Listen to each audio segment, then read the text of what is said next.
Andhra Pradesh oil ఫామ్లో భారతదేశంలోనే number 1గా ఉంది. ఎట్లాగా అంటే దేశవ్యాప్తంగా పామ్ ఆయిల్ ఇది పండించేటటువంటిది టోటల్ విస్తీర్ణం 3,70,000 హెక్టార్లు.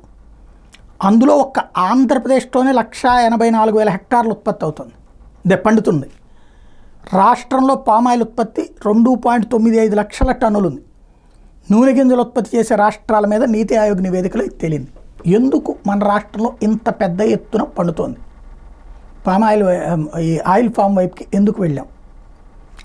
జగన్ తెచ్చిన సంక్షేమ పథకాల ఫలితం. ఇది మంచా చెడా అని కాదు నేను చెప్తున్నది, అది జగన్ గొప్పతనం అని చెప్పట్లా. జగన్ తెచ్చిన సంక్షేమ పథకాల వలన రైతు కూలీలు దొరకడం మానేశారు. రైతులకు సంబంధించి కూలీలు దొరకనే చాలామంది జగన్ని పల్లెటూళ్ళలో ఓడించింది కూడా. ఇక్కడ ఏమైపోయింది, ఇప్పుడు మామిడి పంట అయినా ఆయిల్ ఫామ్ పంటకైనా రోజు పనక్కర్లా. ఒక కుటుంబానికి అప్పచెప్పేస్తే చుట్టుపక్కల ఒక 3-4 వేల ఎకరాలు చూసుకుంటారు. 500 ఎకరాలు 1000 ఎకరాలు అయినా చక్కగా చూసుకుంటారు. ఓ 2-3 కుటుంబాలకు అప్పచెప్పేస్తే చాలు, నెలకింతనిచ్చేస్తే సరిపోతుంది. అదే ఈ వరు పత్తు ఇట్లాంటి రెగ్యులర్గా మానిటర్ చేసుకోవాలి, మనుషులు కావాలి.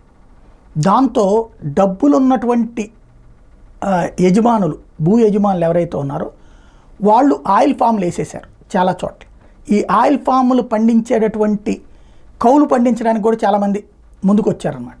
35,000 రూపాయలు 40,000 రూపాయలు ఇస్తున్నారు. కాబట్టి ఆంధ్రప్రదేశ్లో ఆయిల్ ఫామ్ ఎక్కువైంది. ఇందులో ప్రభుత్వాల యొక్క గొప్పతనం ఏం కాదు, మనుషులు దొరకకపోవడం వలన వచ్చినటువంటి బిజినెస్ అని చెప్పాలి ఇది.